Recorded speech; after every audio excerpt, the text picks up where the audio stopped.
Ach, das ist immer so gelaufen damals, habe ich so Ei zu ihm gesagt und jedes Jahr kam er mit einem Eiwart, das war alles. Und dass das mal so einsticht, wusste ich auch nicht, wussten wir alle beide nicht, ne? Aber war doch gut so. Also, das war der kleine Funke, der rüberkam nachher, ne? Das war das Schöne. Die kostet mich ja bald 10.000 Mark. Ach, da wird's mal warm, wenn ich den Preis schon höre. 10.000 Mark gibt ihr aus zum Schwitzen. Das kannst du doch billiger haben. Wieso das dann? Hättest du eine Eierkoche gekauft, wärst du 3 Minuten auf.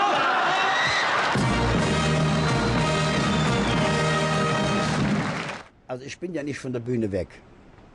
Ich bin hier 63 Jahre im Geschäft drin. Mit 49 habe ich angefangen, 1949.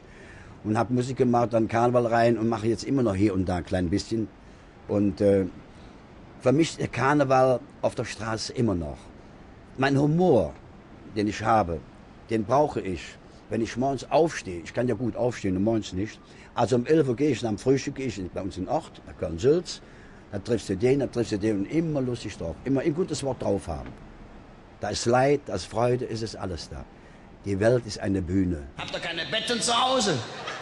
Auf eine ganz große Wiese. Was macht ihr denn da? Ein Nipperchen suchen, ne?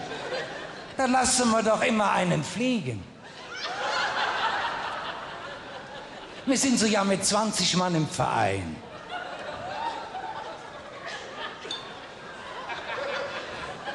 Und die lassen alle einen fliegen? Ja. Wir haben noch ein Vereinslied. Kennst du das da nicht? Bist du gerade am Singen, oder? Und jeder hat eine Fernsteuerung.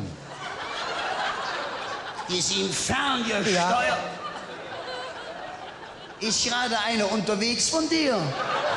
Da haben wir praktisch einen Furz in den Raum gestellt, der ja nicht gewesen ist. Der spricht vom Modell Fliegen und ich spreche von einem Furz, aber den ich nicht ausspreche. Ich hab vorher aber eine fliegen lassen, der ist ja nicht mehr wiedergekommen.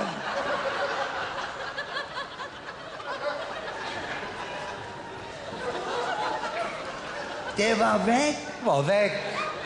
ohne Tschüss zu sagen. Warst du traurig? Ja, was denkst du dann? Oh, da muss ein guter gewesen sein. Also. Tut mir leid, dass der weg ist, ehrlich. Ich meine, man muss sich ja auch in seine Lage versetzen. Ne? Man hängt da dran und weg ist er. Wer weiß, ob man den jemals wieder sieht.